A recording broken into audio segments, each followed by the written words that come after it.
اور دوسرا لمحہ فکریہ ہے۔ لمحہ فکریہ یہ ہے کہ اکثر دنیا میں چیزیں زوال کا شکار ہو، اگر ایک وقت تک عروج آتا ہے تو اکثر پھر زوال ہو، اکثر، ہمیشہ نہیں۔ انبیاء علیہ السلام کو زوال نہیں، ایسے بہت سارے اللہ تعالیٰ نے ایسے لوگ دنیا میں پیدا کیے ہوتے ہیں، ان کو عزت ملتی ہے تو باعزت دنیا سے رخصت ہو جاتے ہیں، ان کو عزت میں زوال نہیں آتا، لیکن اکثر تغیرات ایسے ہو جاتے ہیں جس کی وجہ سے انسان زوال پذیر ہوتا ہے۔ مثلا عمر کے اعتبار سے لے لیں، پہلے زوال کا شکار ہوتا ہے، جب پیدا ہوتا ہے تو انتہائی زوال کا شکار، بالکل منا سا، یوں پلٹ دو، یوں الٹ دو، الٹا لٹا دو، کان کھینچو، ناک کھینچو، انگلیاں موڑو، کچھ نہیں کر سکتا بیچارہ، بالکل ارذل۔ اس کے بعد تھوڑا تھوڑا طاقت پکڑتا ہے، پھر ایسا جوان ہو جاتا ہے کہ دیکھو گی بھی تو کہتا ہے گھورا کیوں، اور گھوسا مار دیتا ہے ناک پہ۔ لیکن یہ اس عروج پر پہنچنے کے بعد پھر آہستہ آہستہ پھر روح بازوال ہوتا ہے، پھر ایک وقت ایسا آتا ہے کہ بڑھاپا بعض اوقات ایسا طاری ہوتا ہے کہ ہاتھوں میں ریشہ آ جاتا ہے کہ لکڑی تک نہیں پکڑ سکتا، سہارے سے کھڑا ہوتا ہے، اور بالکل اسی حالت پہ لوٹ جاتا ہے جس حالت پر وہ پیدا ہوا۔ یوں اللہ تعالیٰ اسی طریقے سے ایمان کا معاملہ فقہ حنفی کی روشنی میں، یا اہل سنت کہہ لیں، اہل سنت کا جو بڑا گروہ ہے جس کو ماتریدی کہتے ہیں، ہم ماتریدی ہیں، آپ میں سے شاید بہت ساروں کو تو پہلی مرتبہ لفظ سنا ہوگا کہ یہ بھی ایک نیا لفظ آ گیا۔ پہلے شافعی اور مالکی حنفی اور حنبلی کے اندر ہم سوچ رہے تھے کیا ہے، پھر قادری چشتی سہروردی آیا اس میں، اب ایک ماتریدی اور اشعری بھی آ گئے، یہ کہاں سے آئے؟ امام ابو منصور ماتریدی رحمۃ اللہ علیہ جو تھے، انہوں نے جتنے بھی اہل سنت کے عقیدے ہیں انہیں دلائل، ان کے لیے دلائل مقرر فرمائے تھے، دیکھیں اس دلیل سے یہ عقیدہ ہے۔ یہ امام اعظم کے بعد کے ہیں، لیکن جب ہم امام اعظم کو دیکھتے ہیں تو امام اعظم نے بھی بعینہ ہی انہیں دلائل کو اختیار کیا ہوا ہے۔ تو فقہ میں ہم امام اعظم کی طرف منسوب ہو جاتے ہیں حنفی، اور جب عقیدے کی بات کرتے ہیں تو امام ابو منصور ماتریدی کی طرف منسوب کر کے ماتریدیہ کہہ دیتے ہیں، یہ ماتریدی ہیں۔ تو یہ، اور دوسرے جو ہوتے ہیں وہ اشعری، ابو موسیٰ اشعری رحمۃ اللہ علیہ نے بھی عقائد دلائل سے ثابت کیے، جو ان کو مانتے ہیں ان کو اشعری کہہ دیتے ہیں، اکثر شوافع جو ہیں اشعری ہیں۔ تو ماتریدی جو ہیں، ہمارے جو عقائد دلائل کے ساتھ ہم نے سیکھے اس کے مطابق، ان کے مطابق ایمان جو ہے اس کی دو جہتیں ہیں۔ ایک دیکھیں، پہلے سمجھ لیں کہ ایک چیز ہوتی ہے مقدار میں گھٹتی بڑھتی ہے، مقدار میں پہلے عام کیری لگتی ہے اتنی سی ہوتی ہے، بڑھتے بڑھتے بڑھتے بڑھتے بڑھتے اتنا سائز ہو جاتا ہے، ایک وقت آتا ہے سائز بڑھنا بند ہو جاتا ہے، پھر وصف میں تبدیلی آتی ہے، کچے پن سے پکے پن کی طرف آتا ہے۔ تو دو چیزیں ہوتی ہیں، کم اور کیف۔ کم کہتے ہیں مقدار کو، اور کیف کہتے ہیں وصف کو، ٹھیک ہے؟ جیسے عمومی طور پہ کہا جاتا ہے 25 سال تک بچوں کا قد بڑھتا ہے، مرد عورت کا، اس کے بعد ختم۔ اب اوصاف میں تبدیلی آئے گی نا، اوصاف میں تبدیلی آ سکتی ہے، طاقت زیادہ ہو گئی، کم ہو گئی، بیمار ہوا، کمزور ہو گیا، اچھی غذا کھائی تو ذرا طاقتور ہو گیا، کوئی ایکسرسائزز وغیرہ کی تو باڈی بن گئی، اگر ریس وغیرہ کرتا ہے تو تیز دوڑنا شروع ہو گیا، اگر بالکل ہی دوڑنا چھوڑ دیا ہے تو دوڑنا بھول گیا، تیز چلنا بھی بھول گیا، بیچارہ سلو سلو چلتا ہے، یہ اوصاف میں تبدیلی۔ تو ماتریدیہ کے نزدیک ایمان میں کم کے اعتبار سے تبدیلی نہیں ہوتی، کیف کے اعتبار سے ہوتی ہے۔ کیا مطلب کہ ہمارا جو ایمان ہے یہ ایسا نہیں کہ مقدار میں اتنا سا تھا پھر یوں ہو گیا پھر یوں ہو گیا، ایسا نہیں، ایمان ایمان ہی رہتا ہے۔ یعنی ایمان ہمارے نزدیک یقین کا نام ہے، قلب کسی چیز کے بارے میں یقین کر لیتا ہے اور اس کا تعلق مذہب سے ہو تو ہم ایمان کا نام دے دیتے ہیں، اور اس میں 100% چاہیے ہوتا ہے، یعنی آپ کی وہ قلبی کیفیت کہ جو 100% شیورٹی کے ساتھ ہوتی ہے اس کو یقین کہہ دیتے ہیں۔ مثلا اللہ تعالیٰ کتنے، ایک سے زیادہ، اللہ کے ایک ہونے کا یقین حاصل ہے آپ کو؟ آپ کہیں گے ہے۔ اس کا مطلب کیا ہے؟ آپ کہتے ہیں کہ اگر ایک ہونے کے اندر 100% رکھیں اور ایک سے زائد ہونے میں 0% تو ہم 100% کو اختیار کریں گے، یہی ہے نا؟ شک و شبہ تو نہیں ہے، بس یہ یقین ہے۔ تو ہم کہتے ہیں یقین ہی رہتا ہے، یہ یوں نہیں ہوتا۔ ہاں، ایمان میں قوت اور ضعف پیدا ہوتا ہے۔ اب میں آپ کو ایک مثال دیتا ہوں، صحابہ کرام کو سب سے پہلے نبی کریم نے کلمہ پڑھوایا، فرمایا مانو اللہ ایک ہے، انہوں نے مان لیا، یقین حاصل ہوا۔ اب اس یقین میں مزید مضبوطی کیسے پیدا ہوئی؟ مزید سرکار نے دلائل دیے، دیگر چیزیں، آخرت کے بارے میں اور دلائل، بار بار آیات نازل ہوتی رہیں، تو وہ جو آخرت کا یا اللہ کے ایک ہونے کا یقین تھا وہ تو یقین ہی رہا نا، لیکن اس میں کیا ہوا؟ قوت پیدا ہوئی دلائل کی کثرت کی بنا پر، دلائل کی کثرت کی بنا پر۔ جیسے میں آپ کو کہوں کہ بھئی ایک شخص ہے ہمارے علاقے میں، میری بات مانیں گے آپ کہیں صاحب مان لی، پھر میں ایک فوٹو نکال کے بتاؤں یہ وہ شخص ہے، کیا آپ کے یقین میں کوئی اضافہ ہوگا؟ نہیں، یعنی مقدار کے اعتبار سے تو نہیں ہوگا نا، جو پہلے یقین میری بات سے آ گیا تھا وہی رہے گا،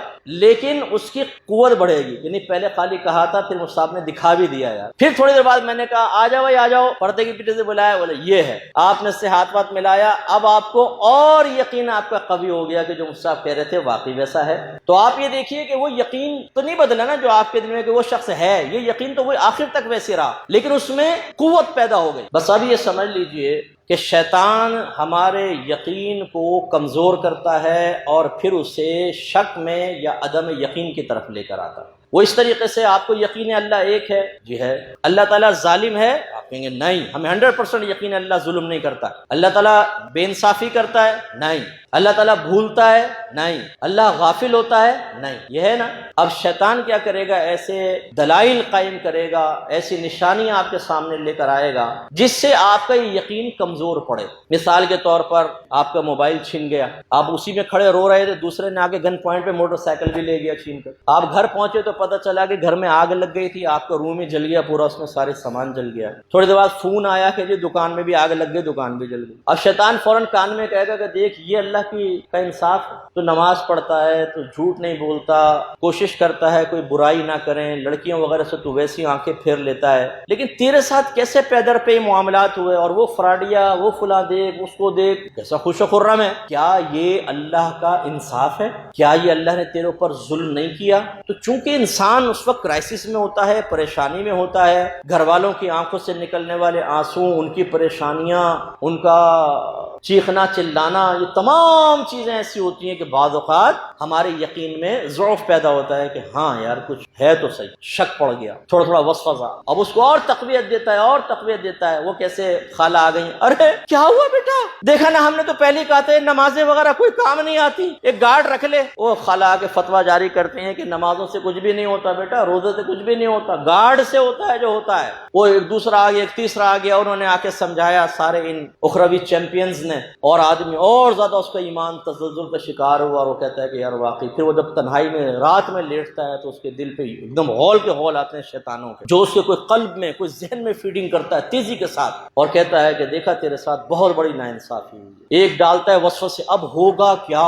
تیرا یہ بھی ختم ہو گیا، یہ بھی ختم ہو گیا، بی سی بھرنی ہے، انسٹالمنٹ بھرنی ہے، قرضہ اتارنا ہے، فلاں تو کل آ جائے گا تیرے دروازے پر، پھر کیا ہوگا، بہن کی شادی کرنی تھی، اگر وہ منع کر کے چلے گئے سسرال والے تو کیا ہوگا۔ وہ اتنا ڈپریسڈ کر دیتے ہیں اس کو۔ پھر آخر میں شیطان ایک وار کرتا ہے، بولتا ہے یار ہم سے تو انگریز اچھے نہیں ہیں، کتنے سکون میں ہیں، کتنے اس میں کچھ بھی نہیں کرتے، کچھ ہوتا ہے نہیں ہوتا۔ اس کا مطلب ہے ہو سکتا ہے پتہ نہیں یہ جنت ہے بھی کہ نہیں ہے، آخرت ہے بھی کہ نہیں ہے۔ ایسا برین واشنگ کرتے ہیں کہ وہ دلائل جو ہزاروں ہم نے سنے، قرآن پڑھا، حدیث پڑھی، اس وقت یاد نہیں رہے، اور انسان ہو سکتا ہے اپنے قلب میں کہے کہ ہاں یار سب فراڈ ہے، سب دھوکہ ہے، سب ڈھکوسلا ہے، معاذ اللہ۔ بس سوچا اس نے، اس یقین کو جگہ دی۔ اعلان کرنے کی حاجت نہیں ہے، مسجد کے مائک کے اندر اعلان نہیں کرنا ہے اس کو، لوگوں کے سامنے نہیں، ایک دم ایمان ختم گیا، مرتد ہو جائے۔ تو یہ لمحہ فکریہ یہ ہے، ایک اس جہت سے کہ اگر اللہ نے آپ کو ایمان دیا ہے، شیطان ایمان کی طاق میں، یہ ایمان آپ کا مضبوط کیسے رہے گا، قوت کیسے پائے گا؟ جیسے ایک سوکھا درخت لگائے ہوئے نا آج کل،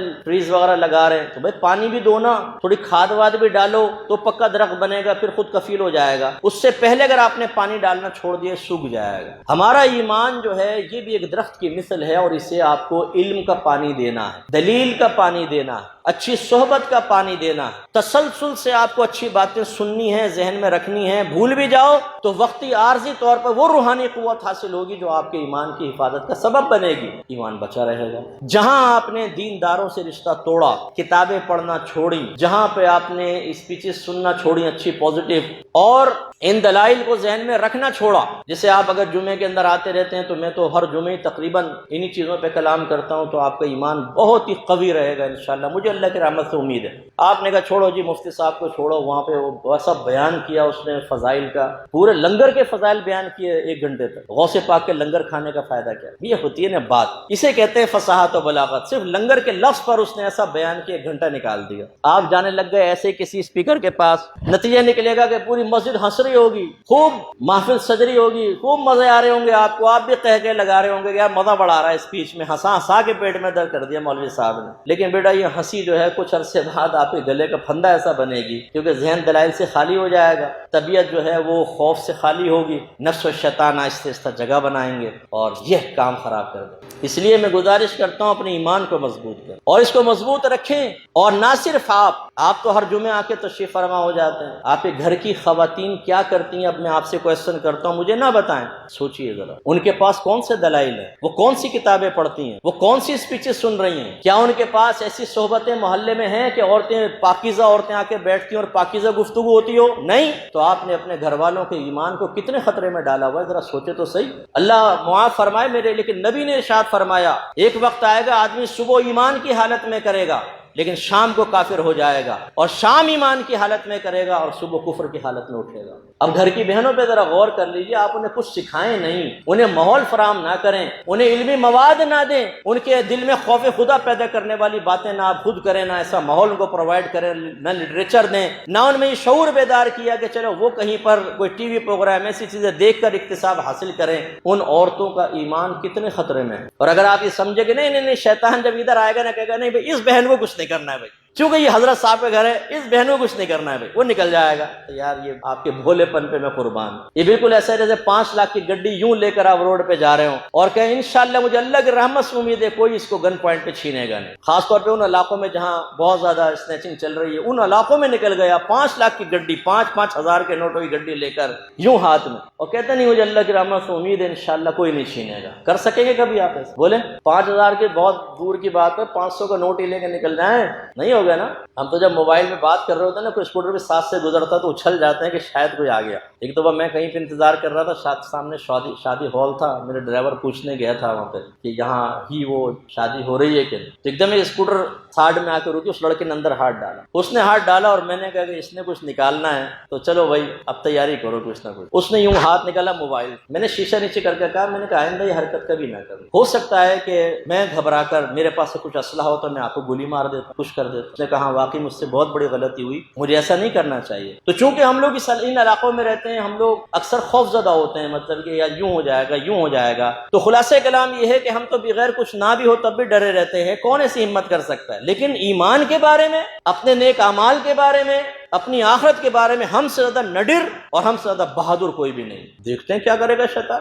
یا پھر ویسے اللہ میں بالکل بھروسہ نہیں ہے نا، ایک 5,000 کے نوٹ بھی ہے تو اسے بھی لاکر میں ذرا تالا لگا کے رکھیں گے، پرس میں بھی ایک سیکرٹ پاکٹ ہوتی ہے، اس کے اندر نا یہ کر کے ٹیڑھا میڑھا کر کے اس کو نوٹ رکھتے ہیں کہ اگر وہ کوئی نکالے اور چھینے بھی نہ اس کو نظر ہی نہ آئے، وہ کہہ کے پھینک کر جائے کہ صرف 500 روپے رکھے ہوئے تھے، پھر بعد میں نکالے یہ بھائی 5,000 بھی تھے۔ اس میں اگر کہیں کہ توکل کر لو اللہ تعالیٰ پر، نہ بھائی تدبیر تو کرنی پڑے گی، لیکن آخرت کے معاملے میں، ایمان کی حفاظت کے معاملے میں ہم سے بڑھ کر اکمل المتوکلین کوئی نہیں ہے، توکل کرنے والوں میں کامل ترین۔ اللہ حفاظت کرے، اللہ حفاظت کرے، بھائی اللہ حفاظت کرنے والا، کس نے انکار کیا؟ آپ کے کہنے سے تو نہیں کرنے والا، وہ تو ویسے ہی کرنے والا ہے، لیکن جب دنیاوی معاملے میں اتنی تدابیر اختیار کرتے ہیں تو ایمان کے بارے میں کیوں نہیں؟ اس لیے میں آپ سے گزارش کرتا ہوں، لمحہ فکریہ یہ ہے کہ شیطان آپ کے اور میرے ایمان کی طاق میں ہے۔